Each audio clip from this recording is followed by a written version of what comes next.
খাওয়া হারাম, এটা বিক্রয় করা প্রচার করা হারাম।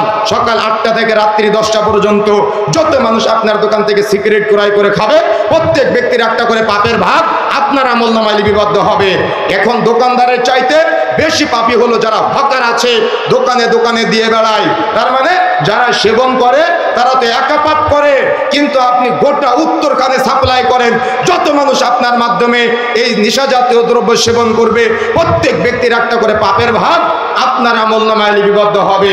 দায়িত্বহীন ভাষায় বলে যেতে চাই, যারা মাদকের কারবারি করেন, মাদকের কারখানা আছে, যারা বিদেশ থেকে বাংলাদেশে মাদকের আমদানি করেন, যারা দোকানে দোকানে সাপ্লাই করেন বা যাদের কারখানা আছে এগুলা উৎপাদন করেন, এই 10 শ্রেণীর ব্যক্তির উপরে রাসূলুল্লাহ সাল্লাল্লাহু আলাইহি ওয়াসাল্লাম ব্যবসাকে হারাম করে দিয়েছেন।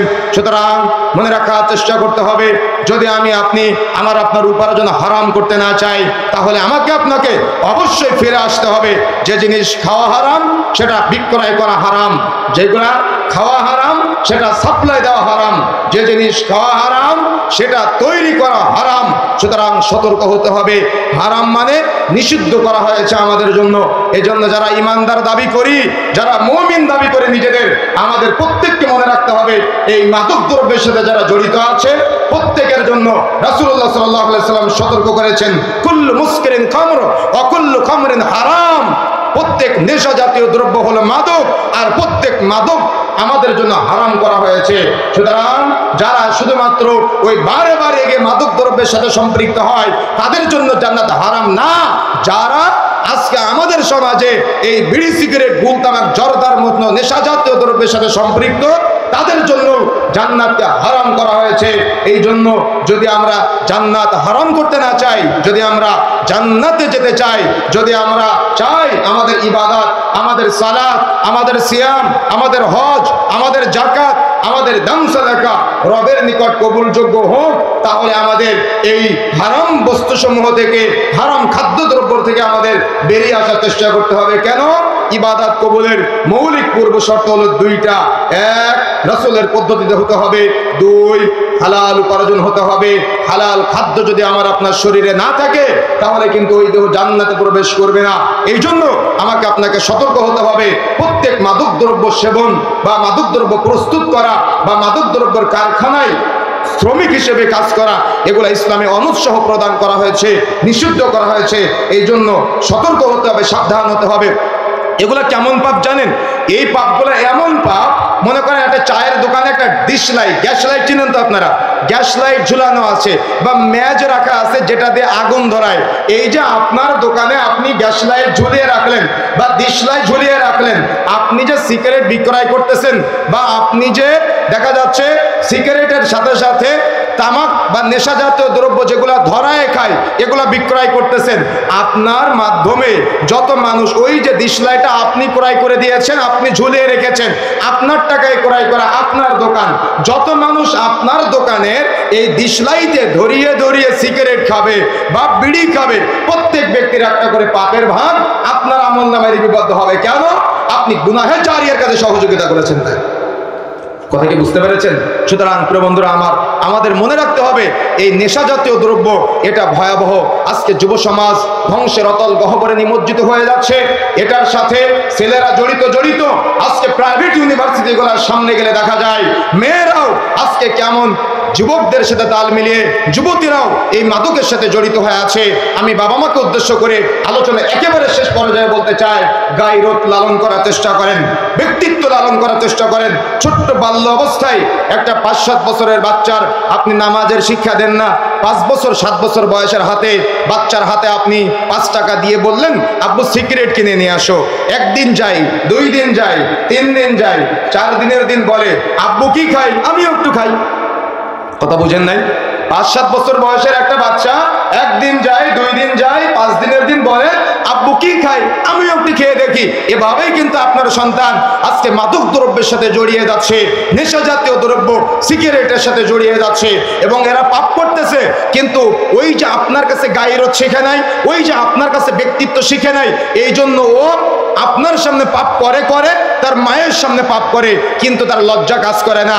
আগে তো মানুষ পাপ করতো, গোপনে পাপ করতো, কিন্তু এখন পাপ করে, প্রকাশ্যে পাপ করে, বুক ফুলিয়ে পাপ করে। আমার তো এদের দেখলে অনেক আফসোস হয়, আমার তো এদের দেখলে অনেক খারাপ লাগে, আমার তো এদের দেখলে অনেক ব্যথা লাগে, অনেক কষ্ট লাগে যে এরা সিগারেট খায় আর ধোঁয়াটা যেদিক এদিক ওদিক ছেড়ে দেয়। তার পাশে মুরব্বি দাঁড়িয়ে আছে, কোনো কেয়ার করে না।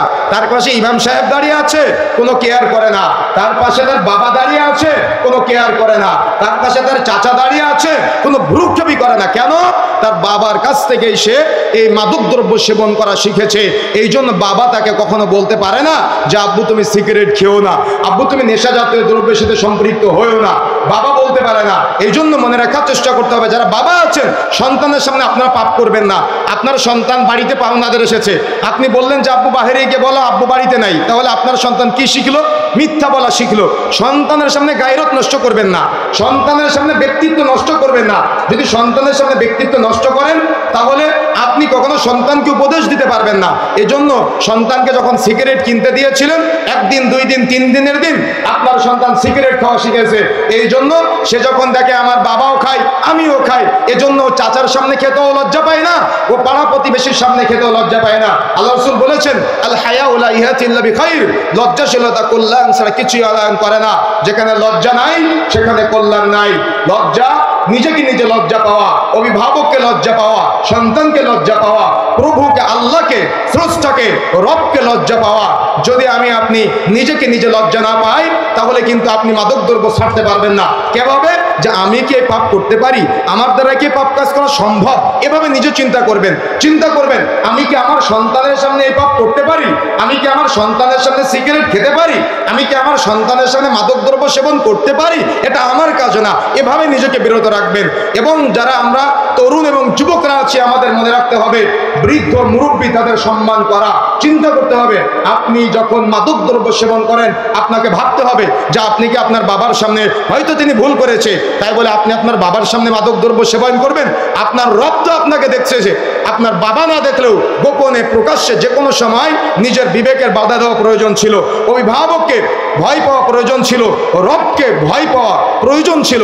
কিন্তু আপনি আজকে পরিবার থেকে শিক্ষাগুলো পাই না, যার কারণে পরিবারের সামনে পাপ করতেও সন্তানেরা দ্বিধা করে না। তাই আমি বলতে চাই, গায়রত লালন করা শিখুন। যারা অভিভাবক আছেন, সন্তানের সামনে পাপ করা থেকে বিরত থাকুন। তা না হলে কিন্তু এই নেশা জাতীয় দ্রব্য যেভাবে আমাদের সমাজে ছড়িয়ে যাচ্ছে, এটা কিন্তু এক পর্যায়ে এমন একটা পরিবেশ হবে, তখন ঘরে ঘরে মা ছেলের সামনে মাদকদ্রব্য সেবন করবে, ছেলে মায়ের সামনে মাদকদ্রব্য সেবন করবে, কেউ কাউকে তোয়াক্কা করবে না। এমনকি অনেক জায়গাতে এগুলো দেখা পর্যন্ত যায়। তাই আসুন আমরা ফিরে আসার চেষ্টা করি। আরেকটা কথা বলতে চাই, বর্ডার দিয়ে অনেকে মাদকদ্রব্য পাচার করে বাংলাদেশে নিয়ে আসেন। বিশেষ করে ইন্ডিয়ার সাথে বাংলাদেশের অনেকগুলো বর্ডার সম্পৃক্ত, যারা এগুলা সাপ্লাই করেন বাংলাদেশে।